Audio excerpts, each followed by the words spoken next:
With the stock market in freefall, the Trump administration floats bailouts, Bernie struggles for traction in final primaries, and Rashida Tlaib shows her anti-Semitism yet again. I'm Ben Shapiro. This is The Ben Shapiro Show.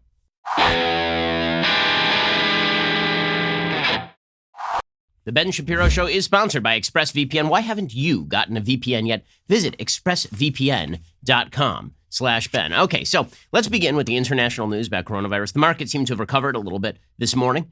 They began up a little bit, so it seems like the market has found its new bottom, but we think that every day or so, the markets are really up and down. We've seen the markets climb 3%, down 4%, up 5%, down 7%. Yesterday, the markets dropped about 8%, which was market correction territory. They've been down overall from their highs of about 29,000, which was just a couple of weeks ago. They are now hovering around 24,000.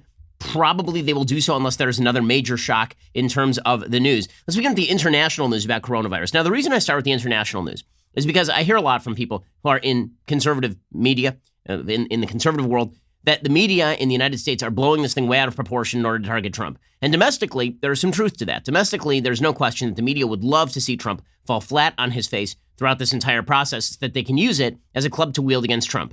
And because the fact is this, Trump's chaotic style, his chaotic management style, the fact that he sounds off a lot, in most areas of American life, that has very little impact. I think that most Americans have sort of priced the chaotic side of Trump in. Right? The fact that Trump says a lot of stuff on Twitter, most Americans are like, okay, whatever. So long as my 401k is fine, who cares? So long as we're doing the right things on foreign policy, let him spout whatever he wants on Twitter. I'm not even on Twitter. I've got a life. I'm not following around the president's commentary day by day.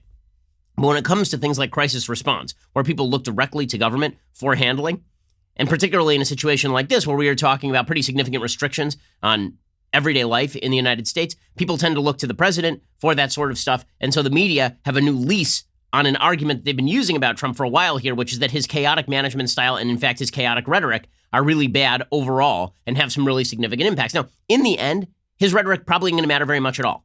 In the end, just like every other aspect of American government, what the government does matters a lot more than what the head of the government says and the president of the United States says. Now, again, I'm not somebody who underestimates what the president says. I think that half the job is what the president says. But again, because people don't take Trump literally as much as they take him sort of seriously in Selena Zito's famous formulation, in the end, the policy is going to be what the policy is going to be. And so people who are informed are not listening to Trump on coronavirus. They're instead listening to his people. They're listening to Mike Pence. They're listening to Dr. Anthony Fauci from the National Institute for Allergy and Infectious Diseases. They're listening to the U.S. Surgeon General. They're listening to people who actually know what they're talking about. So the American public are already starting to price in Trump's commentary and ignore Trump's commentary throughout. The media would like you to focus on Trump's commentary specifically because Trump has a habit in these particular situations of stepping on regs. Now, all of this is true about the media, that the media would love to see Trump fail. But when people suggest that the coronavirus itself is being wildly blown out of proportion in the United States, what they are missing is that it's pretty bad abroad. I mean, the fact is that the Italian government is not doing this to hurt Trump. The Israeli government is not shutting down travel in order to hurt Trump. The Chinese government isn't welding people in their houses in order to hurt Trump. And so to understand sort of the balance between what the media are doing, and yes, they have two mandates here. One is to hurt Trump, and the other is a much more important mandate, obviously, and that is to provide people with news of what's going on around the world. You have to understand that this isn't completely made up. It's not completely exaggerated. And in order to understand that, you really do have to understand the statistics. Statistical sort of inability to understand things, complete illiteracy with regard to statistics, is a very bad thing in the media. People don't understand how basic statistics work. And so people will say things like, okay, only 3,000 people have died so far from coronavirus. So why exactly are we paying so much attention to it? Obviously, swine flu from April 2009 to August 2010 killed about 9,000 people in the United States alone. Globally, coronavirus has only killed 3,500 people. So why are we all panicked at this point? Okay, the reason that everybody is taking this stuff really seriously is because government action in places like South Korea, in places like China, has indeed tamped down the transmission of coronavirus. And to understand how important that is, you have to understand that COVID-19 is significantly more transmissible than other diseases like SARS or MERS have been in the past. So it is much more deadly than swine flu. It is less transmissible than swine flu, but that's, we don't actually know that because so many cases have not been reported yet. Now, the good news is I think when all of this is said and done, COVID-19 is going to be a multiple of the flu, but it is not going to be anywhere in the range of the Spanish influenza, for example.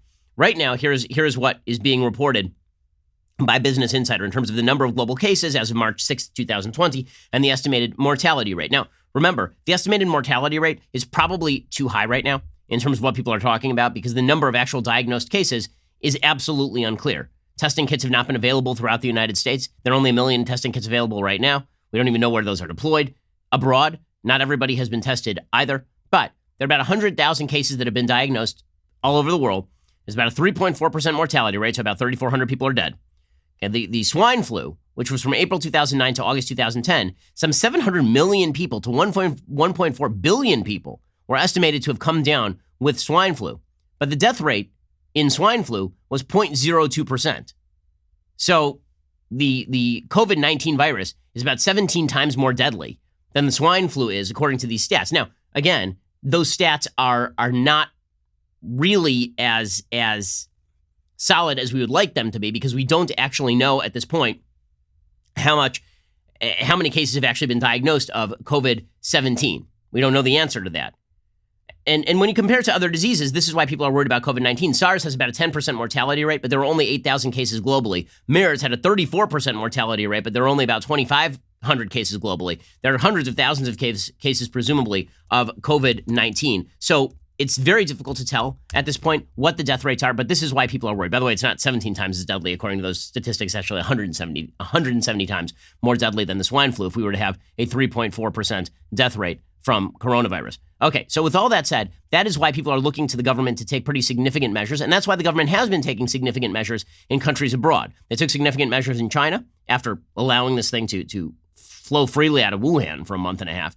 They finally took some pretty significant measures, and now you're starting to see the number of coronavirus diagnoses going down. The same thing happened in South Korea, and you're starting to see the number of coronavirus cases go down. That's a good sign. That's a really good sign. It means that if there is actual social distancing, if people do not go to major public sporting events for even a little while, if you are able to thin people out in terms of sort of aggregating people in small spaces, then you're able to lower the number of diagnoses, and hopefully people then outlive their transmission period and the thing basically goes away and becomes a seasonal virus once a year. And by that point, we hopefully have a vaccine. That is sort of best case scenario right now. But that's why people are worried. And that's why to suggest that nothing important is going on, the media is making this all up in terms of the threat level. This is basically just like the flu. It is not just like the flu. It is significantly more deadly than the flu. By best available estimates, it's a minimum of 7 times more deadly than the flu. And we don't know quite how transmissible it is yet. And we also don't know exactly how many people have it. Now, as I say, all these stats could be totally wrong also. I mean, it could be that there are a lot more people who have coronavirus and have not been diagnosed with it. And it could be that then by percentage, the number of people dying is a lot lower. So it does look more like the flu. But because there's this broad range, we don't actually know. We do know that it's targeting older people. We do know that it is not targeting younger people. I believe there have been no cases that I'm aware of people under the age of 9 who have died from coronavirus, which is a good sign. People, disproportionately elderly people, are being hurt by all of this. We'll get to more on coronavirus in just 1 second. First, let us talk about making your business more efficient. How do you make your business more efficient? Well, you don't spend tons of money on legal. Okay, it is so easy to rack up giant legal bills. I know, I've done it in the past. But why would you do that when you can have the legal resources of LegalZoom available to you right now? Over the past 19 years, LegalZoom has helped more than 2 million Americans start their businesses by incorporating, forming an LLC, and more. You don't have to be a lawyer to use LegalZoom. I've been using LegalZoom for years, long before they were an advertiser on the program. They make things like wills and trusts incredibly easy. Even after your business is set up, LegalZoom can still help you with things like lease agreements, changing tax laws, and reviewing contracts. All of those play a part in running your own business. And again, LegalZoom can save you a ton of money instead of paying an hourly rate to a high-priced lawyer. These are precisely the kinds of costly hurdles that can take time away from growing your business. Don't let that happen. LegalZoom's network of independent attorneys and tax professionals can provide advice to address these things and more. You'll never get charged by the hour since LegalZoom, again, is not a law firm. Go to LegalZoom.com today. Enter promo code BEN in the box at checkout for special savings. That is LegalZoom.com. Promo code BEN, LegalZoom, where life meets legal. Go check them out right now. LegalZoom.com. Promo code BEN. Okay, so as I say, the reason I'm looking at sort of the measures that have been taken abroad is because those at least have nothing to do with Trump. That's a good control group for exactly how worried people are across the world, taking out the Trump factor and the media trying to exacerbate the situation in the United States in terms of panic in the United States. So what exactly is happening? Well, there is a massive severe travel limit imposed across the entire country of Italy, announced on Monday by Prime Minister Giuseppe Conte in a prime-time news conference, according to the New York Times. With the announcement that Cyprus had confirmed 2 infections, every country in the EU has now reported cases of the virus, but the approaches to slowing the spread vary widely from nation to nation. More than 114,000 cases of infection have now been reported globally, about 4,000 people dead, but fear and anxiety are outpacing the immediate danger. The speed with which the virus is spreading has left public health officials rushing to catch up. There have been over 7,500 diagnosed cases in South Korea, but we're starting to see that decline now. In Wuhan province, we're starting to see this decline. In Italy, there have been well over 9,000 cases diagnosed. In Iran, there have been 7,100 cases diagnosed. In many of those countries, basically all non-essential travel has been banned. We've seen internationally a lot of school closings. Spain has about 1,600 cases. They announced that schools in the Madrid area would be closed, adding 1.2 million children to the 300 million whose education has already been disrupted worldwide. The St. Patrick's Day parade in Dublin was canceled. The global count of at least 114,000 cases also includes more than 64,000 people who have recovered. So it is important to recognize that the vast number of people who are actually coming down with coronavirus are recovering from all of this. President Xi Jinping actually traveled to Wuhan. But we're not going to know until how bad this is, until the travel restrictions are eventually lifted. France and Spain are seeing the biggest surge in new infections. Each is now confirming over 1,600 infections. Germany is not far behind. They have 1,200 infections. The Czech Republic has about 41 cases, but announced that all schools aside from universities would close starting on Wednesday. That is according to Prime Minister Andrés Babis.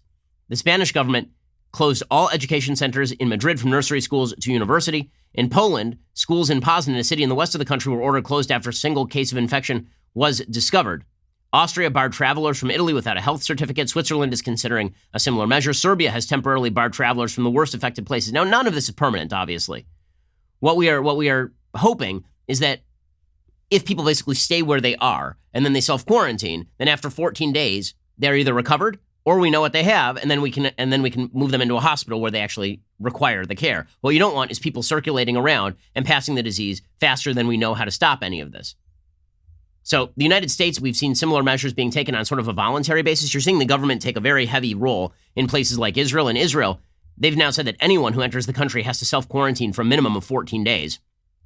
Foreign nationals who are unable to demonstrate to Israeli border authorities that they will be able to self-quarantine for 2 weeks will not actually be able to enter the country. So if you had a 7-day trip planned to Israel, they will just reject you at the border. They won't allow you to come into the country right now. Everybody is basically just saying, lock down, sit down, stay where you are. In the United States, we've seen some major universities who are canceling classes for the rest of the semester, at least in-person classes. You're starting to see people do online education, which, by the way, would be a good answer to a lot of our problems in the United States generally. On Tuesday, the Fulton County school system, which covers the suburbs of Atlanta, became the largest U.S. school district to close after one employee tested positive for the virus. Schools in Snohomish County, near the center of the crisis in Washington State, were also closed after an employee in the transportation department tested positive. Amherst College has canceled classes. Harvard College has urged people not to return from campus after spring break. Officials in Santa Clara County escalated their recommendations to limit mass gatherings and ordered a mandatory ban starting Wednesday at midnight. So one of the things that the people are worried about with regard to the Trump administration is, again, there are no set rules. And you are hearing stories about people who come down with a cough or they come down with a fever and they don't know what to do because the instructions are not clear. Are they supposed to go to a hospital or are they supposed to stay home? Now, the answer is if you are young, you are basically supposed to stay home. If you are elderly, then you should probably think about going to a hospital because this is disproportionately affecting elderly people. The CDC is now recommending that if you are over 60 years old, you should stock up on supplies and you should avoid crowds. Nancy Messonnier is director of the CDC's National Center for Immunization and Respiratory Disease. And she says that as the trajectory of the outbreak continues, many people in the U.S. will at some point in time this year or next be exposed to this virus, and there's a good chance many will become sick. The reason to stock up now is to kind of stick close to home. Messonnier said global data from Japan and South Korea show that people younger than 60 generally have better outcomes if they catch the virus, but people older than 60 are at higher risk for serious illness, especially if they have an underlying health condition like diabetes, heart disease, or lung disease. Young people with underlying health problems are also at risk, obviously. So one of the reasons why you shouldn't have giant gatherings, presumably, is that even if you are a young person, you come down with it, you're now a carrier. So if you got a grandpa or grandma, and then you see grandpa or grandma at a family event next week, you could still transmit the virus to them. So this is why,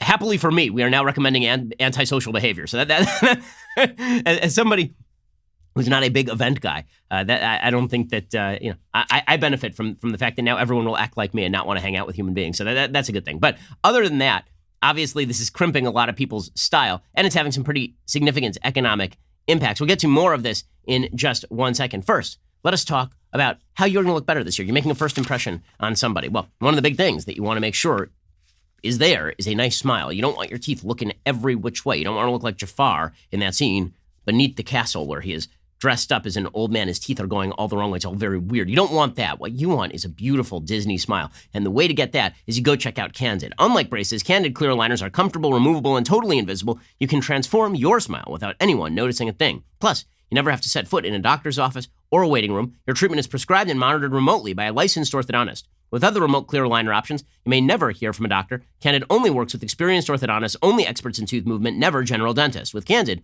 your treatment will be remotely monitored by that same orthodontist throughout, so you'll never have to wonder how everything is going.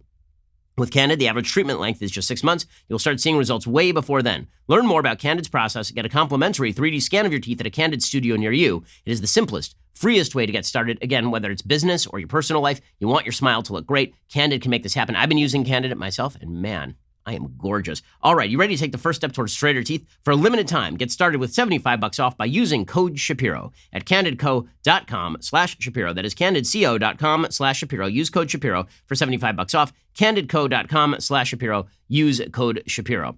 Okay, so we are hearing sort of all of these conflicting messages. People are indeed self-quarantining. Mark Meadows, the new chief of staff for President Trump, is self-quarantining because he met the individual who apparently had coronavirus at CPAC.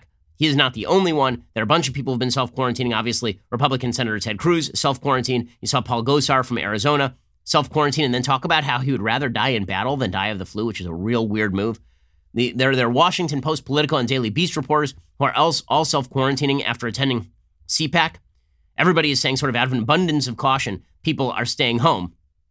Politico's put out a memo saying, we understand this news may be jarring. It's important to recognize this was a large conference. The risk of transmission for employees who are not in close contact with the infected individual is incredibly low. And all of that is true. And it's important to hear from sort of the people who know what they're talking about. This is why don't rely on politicians. Don't even rely on talk show hosts like me. Really talk to people who know what they're talking about. That would be presumably Dr. Anthony Fauci. It would be the U.S. Surgeon General. So here's the U.S. Surgeon General yesterday explaining that young people are more likely to die of the flu than coronavirus. So if you're young, you don't really have to worry about coronavirus killing you. The only thing that we're really worried about is that you become a carrier or transmitter of coronavirus, and then you carry it to an older person. Here's the U.S. Surgeon General. If you are a child or young adult, you're more likely to die from the flu, if you get it, than you are to die from coronavirus. So there is something about being young that is protective. We want people to be reassured by that. We want people to know that we are really focusing in on those groups that are at highest risk for complications and helping them understand how to be safe. Right. And it's really interesting to see sort of how the societal ramifications of coronavirus go. And we'll get to the economic ramifications in just a second. But in terms of some of the social ramifications, one of the big things that has cropped up here is that nursing homes are going to be just ravaged by coronavirus in all likelihood. And the fact is that if you have a parent in a nursing home, that these places are just factories for germs in many cases. I mean, we've already known this with regard to things like flu, but when it comes to coronavirus, I mean, there's this nursing home in Washington state, and nearly all of the deaths have been at this one nursing home. If you have a bunch of elderly people in close proximity to one another in places where bodily fluids are being spread, then the chances of disease are much, much higher, and that's why those areas really should be monitored.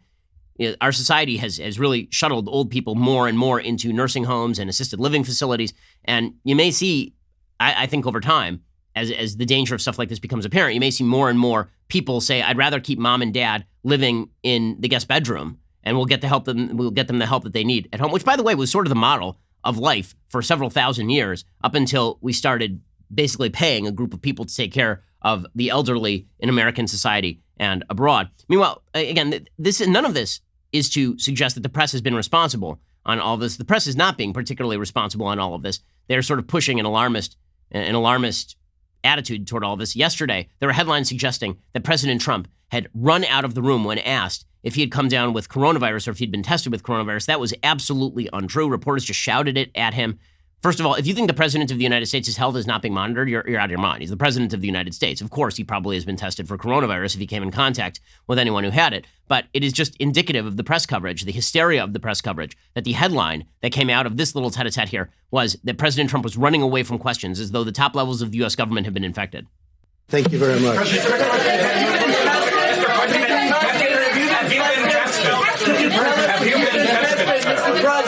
Have you been tested? So that he took no questions. That is obviously not a situation where he is running out of the room. Nonetheless, the media coverage was that Trump was running away from questions about coronavirus, which of course is not true.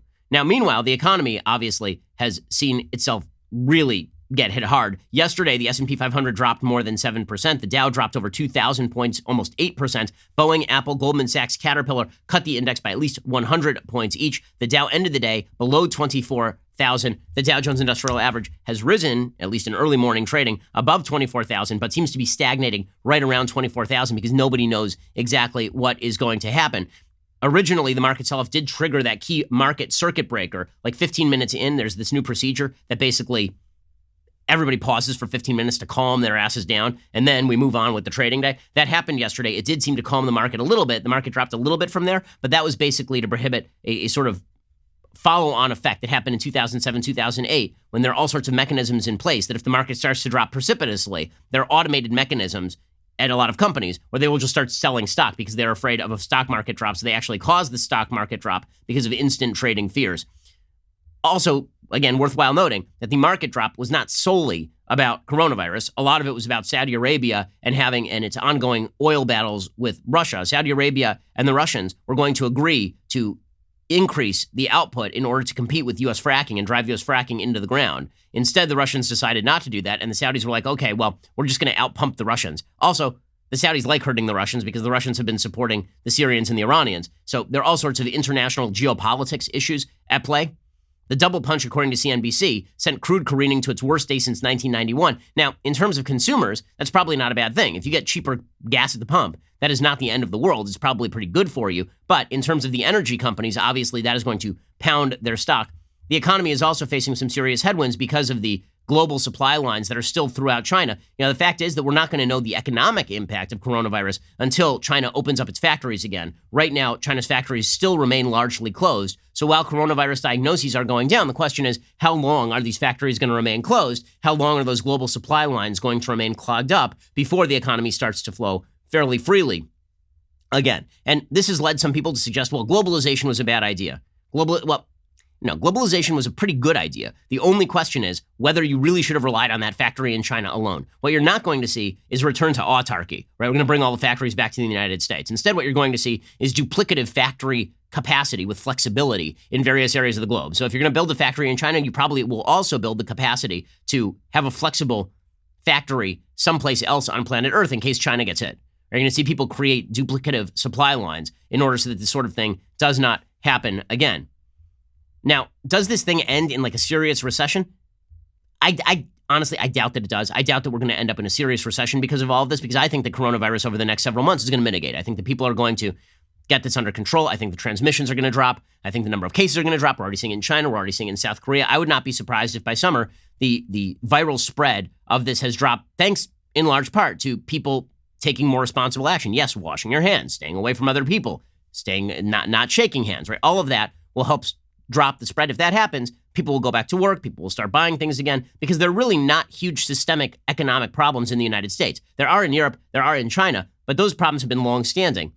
You know, the idea that the entire world economy is going to fall into recession simply because of coronavirus, if this thing only lasts 3 or 4 months, I don't think that that is likely to be the case. Instead, you'll probably get a V-shaped recovery. Nonetheless, people are worried about all of this.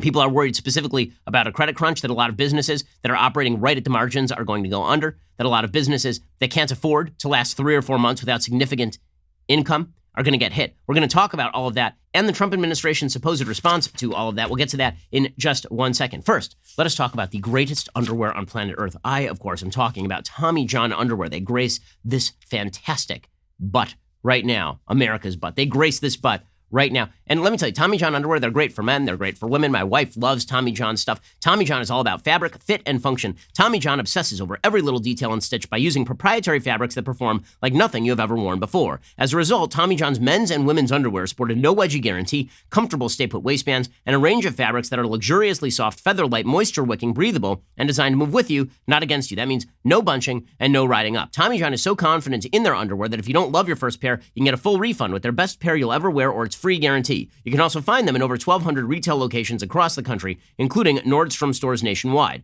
Tommy John, no adjustment needed. The right pair of underwear, it's kind of a big deal since you're going to be living in them basically 24 hours a day. Hurry to TommyJohn.com/Ben for 20% off your first order. That is TommyJohn.com/Ben for 20% off. Have the best underwear on the market. They really are durable as well. TommyJohn.com/Ben. Go check them out right now. TommyJohn.com/Ben. Okay, so what are the underlying economic issues?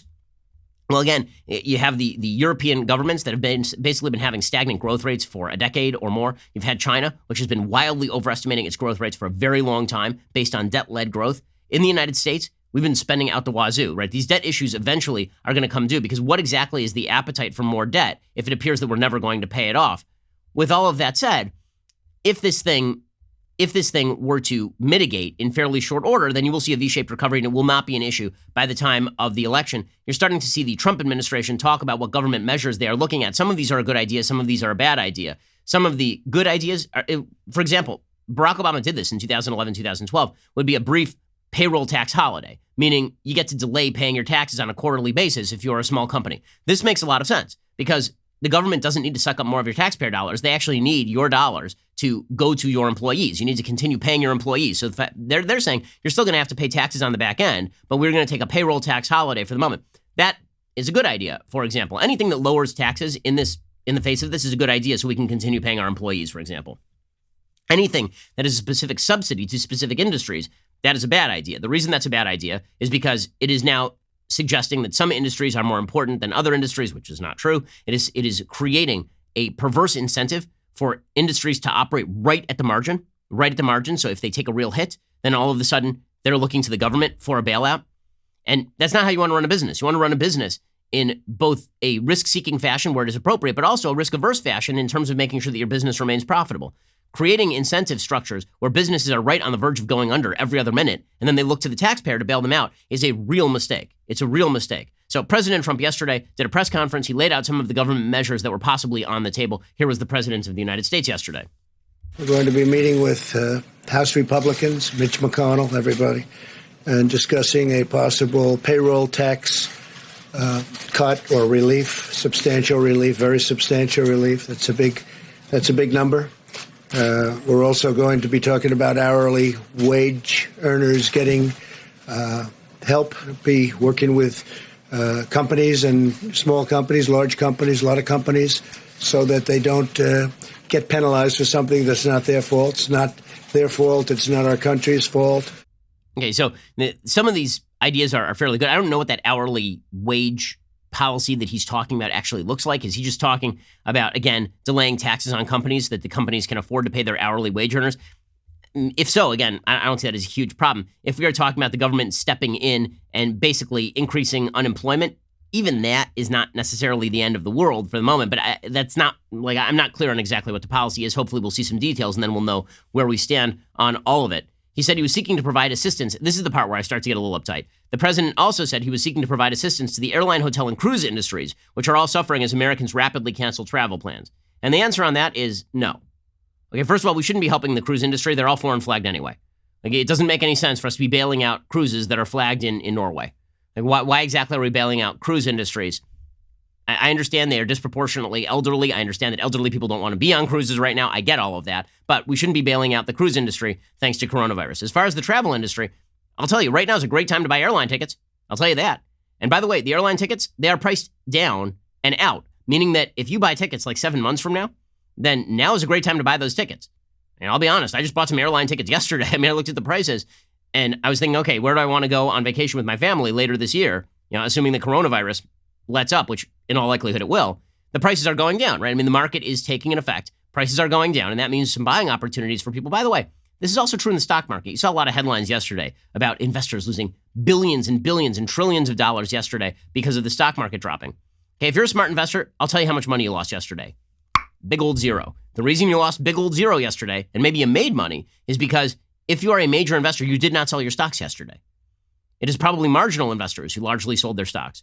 It is not major investors who were like Warren Buffett was not sitting around yesterday going, oh no, the stock market's dropping. I'm selling all of my stocks for less than I paid for them.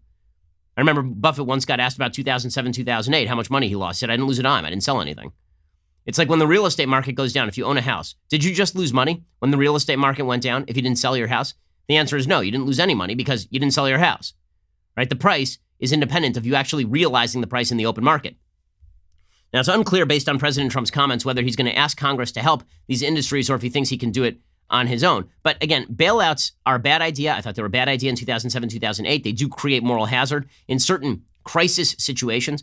And there's a case to be made that the bailout of the banks was simply necessary in 2008 because all of these banks were already government dependent. And because they were already government dependent and because the risk had already been diffused throughout the economy thanks to government malfeasance over the past decade and a half, that the government basically had to step in at that point to prevent complete collapse. But that is just because the government intervened too much in the first place. The fact is, if you are in the airline industry and you are taking a hit, well, them's the consequences of living in a real world where sometimes demand goes up and sometimes demand goes down. The same thing is true of hotels.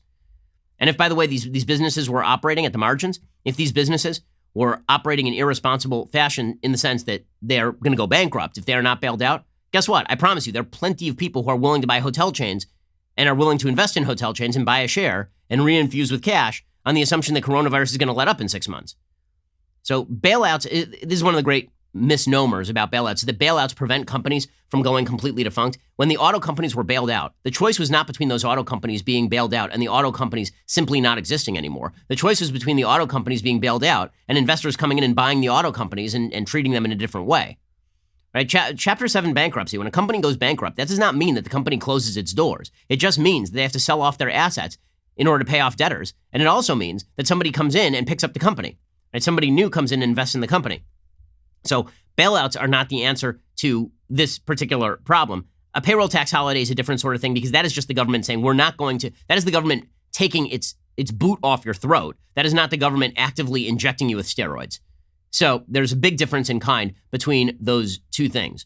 Okay, in just a second, we're going to get to Chuck Schumer, who's ripping on Trump, and we'll get to the politics of all of this in just 1 second. First, the Daily Wire's own Andrew Klavan has released the second entry in his Another Kingdom trilogy, The Nightmare Feast. Austin Lively, once just an out-of-luck Hollywood screenwriter, is now a chosen hero, caught between two worlds and dual quests in both Los Angeles and the magical medieval world of Galliana. Experience the fantasy adventure that captivated and entertained thousands of listeners despite Michael Knowles being the starring voice. You've heard the podcast now. Get the book today over at Amazon. Go check it out. Drew's a great writer. Time, meanwhile, is running out to get 25% off all Daily Wire memberships with coupon code NEVERSOCIALIST. So hurry before the deal ends, just like the Bernie Sanders campaign, which, as we'll discuss shortly, is about to meet its well-deserved doom. Daily Wire members get an ad-free website experience, access to all of our live broadcasts and show library, the full 3 hours of The Ben Shapiro Show, access to the mailbag, and now exclusive election insight op-eds from yours truly. Daily Wire members also get to ask us questions during Backstage. Our new all-access tier allows you to join in live online Q&As with me and the other hosts as well. Along with all of this, of course, you get the magnificent, the irreplaceable, the singular leftist tears Tumblr. If you haven't already, download the Daily Wire app. You can get all of our great content on the go. Again, that is 25% off on Daily Wire memberships for all plans using coupon code NEVERSOCIALIST. So head on over to dailywire.com/subscribe. This is the last week we'll be giving you this offer. So act now before you regret it, and you will. That's dailywire.com/subscribe. We are the largest, fastest growing conservative podcast and radio show in the nation.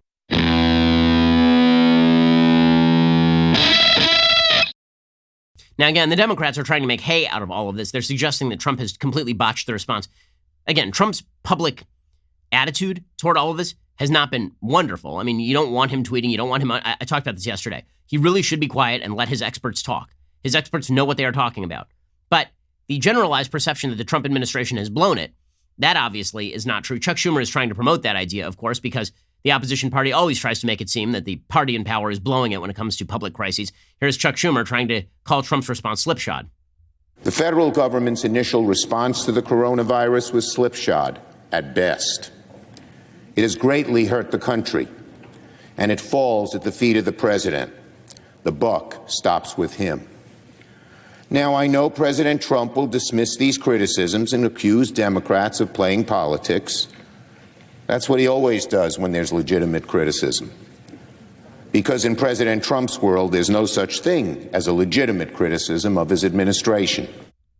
Yeah, that is not having much impact. Now, here's the deal. Everybody is sort of assuming that the coronavirus stuff could really hurt Trump. The more Trump talks about it, the more it hurts him. But all in all, the approval of his actions is exactly equal to his approval rating. In other words, everything seems to be priced in with Trump. Like literally all the things seem to be priced in with President Trump. A new poll from Quinnipiac shows President approval's overall approval rating at 54% disapprove to 41% approve. The poll finds that 53% have confidence in the Fed's responsibility to handle the response, the federal government's ability to handle the response. Only 43% do not. As far as Trump, 43% of voters approve of his handling of coronavirus, 49% don't, which looks exactly like his approval rating. 87% of Republicans approve of Trump's job performance. 83% of Democrats disapprove. Half of independents disapprove. So basically everything is already baked in with regard to President Trump. By the way, there are polls showing that congressional Republicans are more popular than congressional Democrats right now. So it seems like the voter polarization that has hit the country so hard is not waning in the aftermath of coronavirus. It was an opportunity for Trump to do better, but he didn't. And he's not doing worse. He's not dropping precipitously in the polls so far as we can see for now. Meanwhile, today is a big primary day for the Democrats. So it is the end of the road, presumably, for Bernie Sanders. There are several primaries today, and these primaries do not look good for Bernie. I mean, they're sort of a disaster for Bernie. This is particularly true in Michigan. In Michigan, he is just getting skunked. So remember, he won Michigan in sort of a shock last time around. People expected Hillary Clinton to do really well in Michigan. That, of course, did not materialize. The last poll had her up. He ended up winning Michigan. Bernie did by about 25 points. He's not going to win Michigan today. He's going to get skunked in Michigan. So according to the latest Real Clear Politics poll averages, Michigan, Biden is leading Sanders by 22 points. 22 points. In Missouri, Biden is leading Sanders by 30.3 points. 30 points. Okay, so Biden is going to finish Bernie off today, and that will be the end of Bernie Sanders. Meanwhile, so some of the further states like Florida are really, really looking bad for Bernie Sanders. So Bernie is desperately trying to regain momentum, but he basically has nothing.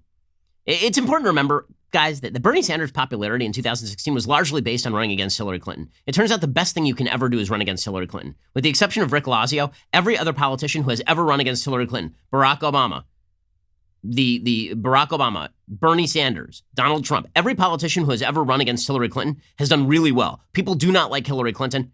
I mean, here's a good indicator of that. Bernie Sanders yesterday did a town hall on Fox News, and he's asked about Hillary Clinton, and the crowd boos Hillary because people just hate Hillary Clinton. I mean, there's just no two ways about it.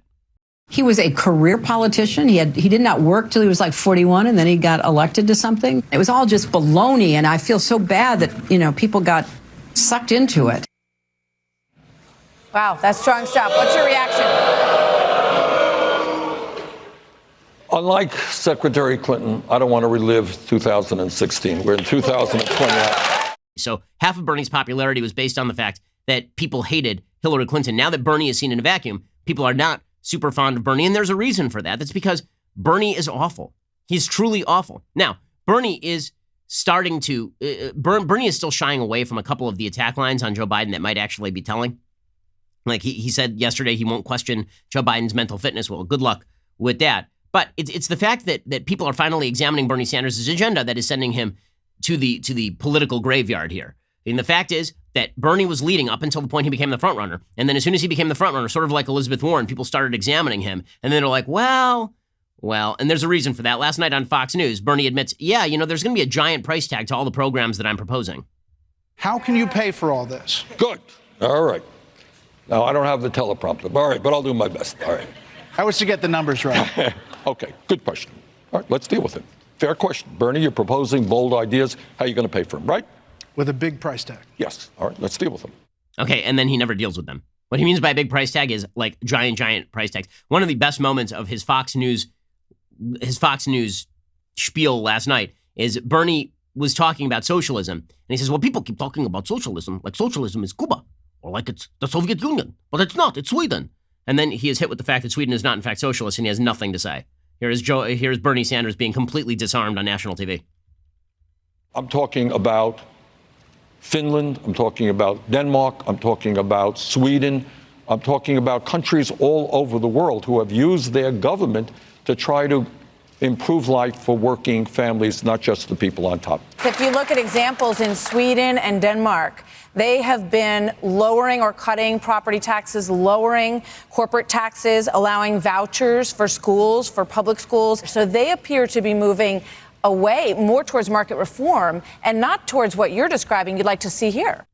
And Bernie's like, well, I don't know about that. One of the most hilarious things about Bernie Sanders' socialism is that he picks a bunch of capitalist countries and then says how wonderful their socialism is. By the way, all the talk about the Trump administration mishandling coronavirus, it is largely focused on Trump's rhetoric for a reason. And the reason that people are largely focused on Trump's rhetoric with regard to coronavirus is specifically because if they focused on his action, the Democrats have nothing better. In fact, Bernie Sanders' program, he says, I should be the head of the government because I'd handle coronavirus better. And then he proceeds to say one of the dumbest things in human history about coronavirus and how to fight it. He says he would not close borders in the face of coronavirus, which is a genius move. Just every other country in Europe is doing it. You have an entire travel shutdown in Italy. You have an entire travel shutdown in Israel. You're seeing every major country in Europe closing its borders to people who are not tested. And Bernie's like, no, I would allow everyone to travel in. First of all, I mean, is Bernie aware of his age and health condition? Like, Bernie is on the hit list for coronavirus, right? Bernie checks every single box for vulnerability to coronavirus. He does. I mean, older people are really, really vulnerable to this thing. Like, Bernie's, I'll say this for the man. I mean, his ideological purism apparently has no bounds. Here's Bernie saying he wouldn't shut borders in the face of coronavirus. If you had to, would you close down the borders? No. I mean, what you don't want to do right now, we have a president who has propagated xenophobic anti-immigrant sentiment from before he was elected. What we need to do is have the scientists take a hard look at what we need to do. There are communities where the virus is spreading. What does that mean? It may mean self-quarantining. It may be not having public assemblies. But let's not go back to the same old thing. Yeah, the premise of the question, Bernie, was if you need to shut the borders, will you do it? And you started off by saying no. So I think that this sort of undercuts your credibility. Also, you do have to love Bernie Sanders shouting that coronavirus vaccine should be free for all. He promises absolutely free coronavirus vaccine if elected. How does he think that coronavirus vaccine is going to be developed? It will be developed by private pharmaceutical companies, in all likelihood, who then charge either the U.S. government or actual individual consumers or health insurance. Why does he want to unburden health insurance companies, by the way? I keep hearing that health insurance companies are the worst thing in the world. Why wouldn't he force health insurance companies to cover coronavirus vaccine? He apparently just thinks things get created out of thin air without any profit margin attached to them. The people sit around in their basement and for fun create coronavirus vaccines. That is not the way the economy works. Here's Bernie Sanders being a complete fool. Trump's people were saying just a little while ago that, yeah, we're working on a vaccine. Hopefully they are. But this is how crazy it is. We couldn't guarantee that when that vaccine is developed, they couldn't guarantee that people would be able to afford it. I mean, this is how sick this system is. So let me tell you, if elected president, everybody in this country will get that vaccine absolutely free. Is that a radical statement? Okay, first of all, flu vaccine costs like $25 a pop. It costs like $25 a pop. I'm fairly certain that health insurance covers things like flu vaccine for the vast majority of Americans. I'm sure that Medicaid covers flu vaccine for people. The notion that people are going to go unvaccinated is simply ridiculous all the way throughout. But that is Bernie Sanders' campaign. And the good news is it's basically over today, which is great because his campaign is so radical that he had an imam open his rally yesterday. That imam has declared that the Jews are basically the worst people on planet Earth. They said that he actually suggested that the Jews created ISIS. That guy opened Bernie Sanders' rally yesterday, that imam. He had also suggested that Bernie is trustworthy, even though he is a Jew, which is always a great way to term that sort of thing. Meanwhile, Joe Biden continues to stumble around the country. Again, his big picture is that he is not Trump. So yesterday he was on MSNBC, and he says about coronavirus, I wish that Trump would just be quiet. This is the area where Biden is going to do fairly well. If he can make Trump's chaos and sort of volatility the issue, then Biden does well. The problem for Biden is that Biden actually is kind of chaotic and volatile himself, as we'll talk about in just a second. Here's Biden attacking Trump over coronavirus. There's no confidence in the president in anything he says or does. He turns everything into what he thinks is a political benefit for himself, and he's actually imploding in the process. But there's a lot of innocent bystanders that are being badly hurt. And I just think I wish he would just be quiet. I really mean it. I'm not, that's a reason. Awful thing to say about a president. We should be quiet. Just let the experts speak and acknowledge whatever they suggest to him is what we should be doing. Okay, there's only one problem with all of this for Joe Biden, and that is that Joe Biden is not the world's most stable dude either. Okay, Joe Biden is not Captain Stability. First of all, man cannot string a sentence together. I mean, truly cannot string a sentence together. He is, well, people are now attempting to suggest that it is somehow ageist to point this out. It is not ageist. People are suggesting that Biden's lack of verbal cogency and coherence at this point is due to the fact that he has overcome stuttering, which is an amazing achievement. It really is. It's amazing that Joe Biden overcame stuttering. This has nothing to do with his stuttering. Okay, I've been watching Joe Biden for years when he was vice president. The stuff he is doing now is not a result of stuttering. The stuff that he is doing now is a result of the fact that he is in cognitive decline. I think it is very obvious to everybody who's been watching Joe Biden, he is not the same person that he was 8 years ago. And that is not a rip on Joe Biden as a human being. That is a fact of life. As you age, once you get beyond a certain age, the possibility of cognitive decline is certainly on the table. And it's weird to me that all the same people who were suggesting that John McCain was in cognitive decline when he was running for president and he was significantly younger than Biden in 2008 are now like, oh, well, don't talk about Joe Biden. Don't talk about Joe Biden's age. Don't talk about his inability to speak clearly. It also happens to be true that Joe Biden is a volatile dude himself. Today, Joe Biden was speaking to blue-collar union workers in Michigan, and they were asking him about guns. And he just started shouting at them, like really shouting at them. Like these are his prospective voters. He called some of them full of bleep. He told them to shush. He told them they don't need an AR-14, which is not an actual gun. Or there'd be an AR-15 that he's looking for. He told somebody, don't be a horse's ass. He said an AR is a machine gun, which it is not. He said, I'm not working for you. They're voters, so that's sort of confusing. So as the campaign goes on and we see more of Joe Biden, his campaign, no pun intended, is not going to age particularly well. Okay, time for a quick thing I like, and then we'll get to a quick thing that I hate. So, things that I like today. I may as well mention it since everybody is apparently watching it. The Steven Soderbergh film Contagion is, in fact, a very good film. It is a film about what would happen if there were to be coronavirus, but actually as deadly as people seem to panic that coronavirus is. If SARS, for example, with a 10% death rate had been, or rather MERS with a 10% death rate, SARS had a 10% death rate. If SARS with a 10% death rate had hit millions or billions of people instead of hitting a very tiny fraction of the population. Here's a little bit of the preview for Contagion, which actually is a very well-researched film in terms of how the federal government would respond to the possibility of something like this. Watch this. It's transmission, so we just need to know which direction. On day one, there were 2 people, and then 4, and then 16. In 3 months, it's 1 billion. That's where we're headed. They're calling out the National Guard. They're moving the president underground. People will panic. Get away! It will tip over. The truth is being kept from the world. Cook your samples, destroy everything.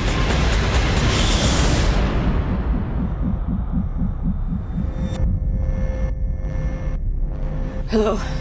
I need you to get me the names of everyone who serviced this room.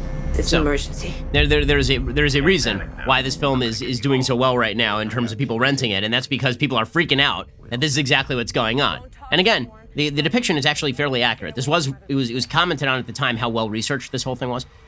Is this that? No, it is not. It is not. Okay, so just know that Contagion is not what is actually happening on planet Earth right now. We've had a grand total of like 4,000 people dead across the entire planet. We've had 100,000 infections, not 1 billion infections. But that's why people are worried. So if you want to watch a super creepy movie that'll scare the living crap out of you in the middle of a panic, then absolutely go check out Contagion.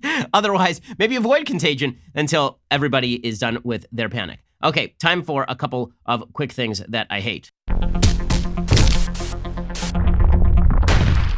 So I am deeply pleased that Bernie Sanders' campaign will come to an inglorious end today. As I've said before, I think it is very good for the country that Bernie Sanders is not going to be the Democratic nominee. Having half the American population rally around an old communist who hangs out with people who hate the country and also happen to hate allies like Israel, it's a very good thing we avoided that fate. It is.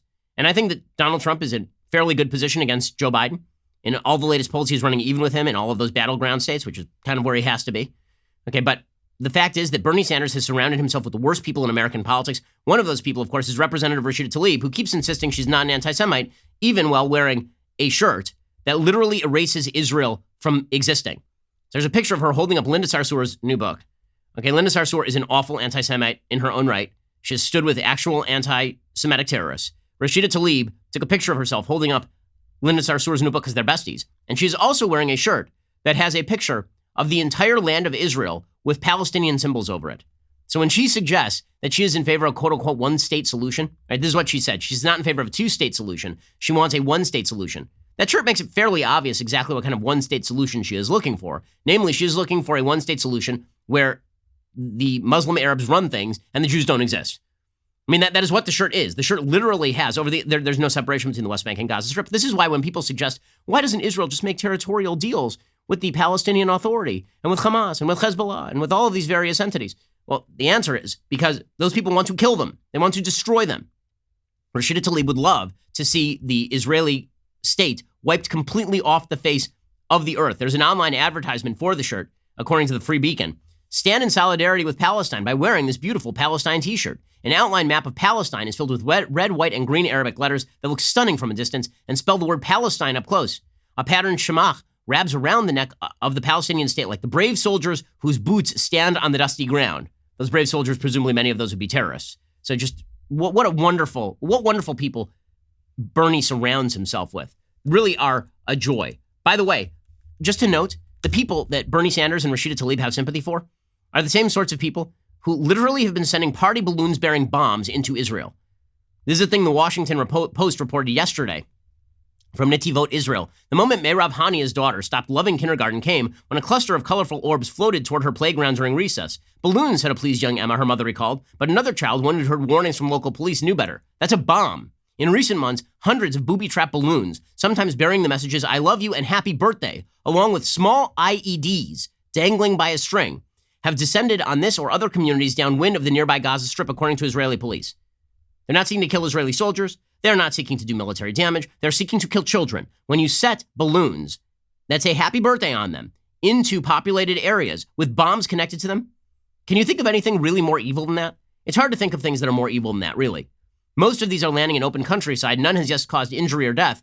Residents know the balloons are not as dangerous as the rockets fired by militant groups in Gaza. That'd be terrorist groups. Still, the escalation of this drifting menace has taxed police departments, disrupted daily life, and taken a psychological toll who live within reach of the Gaza breeze. The purpose, of course, is to kill children. That is the goal of these things. But don't worry, there's a peace deal to be made, and it's only Jewish intransigence that is causing all this. Probably Israel should just open its borders. Probably Israel should just let all the people who are floating balloons with IEDs cross the border, or at least let in groups of people without any sort of screening so that those people can just enter Israel. Makes perfect sense to me. These are the people that Bernie Sanders has sympathy for. These are the people that Rashida Tlaib has sympathy for. Now, I would be remiss if I did not note at this point that it is the Jewish holiday of Purim today. Purim is a fantastic holiday. It's a really interesting holiday. It's the holiday where Jews read the Megillah. The Megillah is a story of an anti-Semitic regime that seeks to wipe the Jews off the face of the planet and is thwarted only by the decisive action of Queen Esther, who is a Jew who's roped into marriage to the king of Persia, is how the basic story goes. And her uncle, who's advisor to the king, Mordecai, stops another advisor, Haman, from carrying out this genocidal wave of hatred against the Jews. And the reason that Purim remains a relevant holiday is because the name of God is not mentioned anywhere in the Megillah. It's really interesting. I mean, it's a religious text. The name of God is not mentioned anywhere in the entire Megillah. The reason being, it is the most modern of all of the Jewish texts in terms of its content, meaning it basically suggests that anti-Semitism is only thwarted on a realistic level in today's world by the concerted action of politically oriented people who understand true threats and who are not going to be put off by lies. So the fact that we read the Megillah every year is a reminder that genocidal anti-Semitism still exists. It exists in the Gaza Strip. It exists in Iran. It exists in the West Bank. It exists in southern Lebanon. And that anybody who refuses to acknowledge that is going to have to be convinced on a political level of the reality of that situation.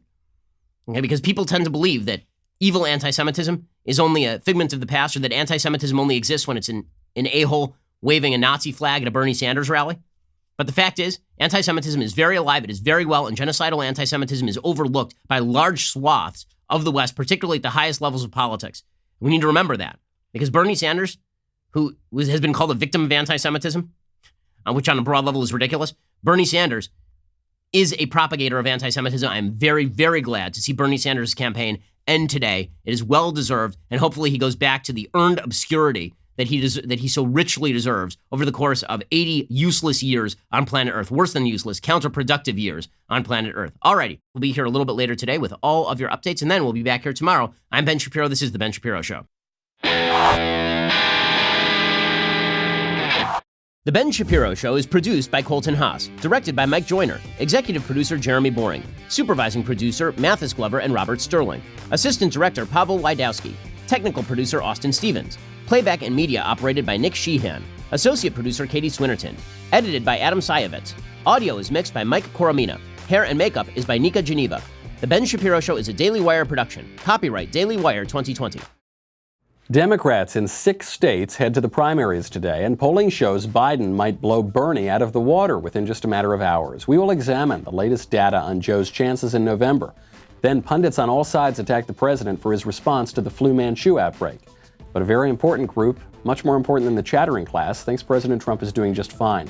Finally, a woman asks Slate if she should tell her husband to stop sleeping with his girlfriend to stop coronavirus from spreading to her mother. We will break down this woman's problems, our culture's problems, both biological and social. All that and more. Check it out on The Michael Knowles Show.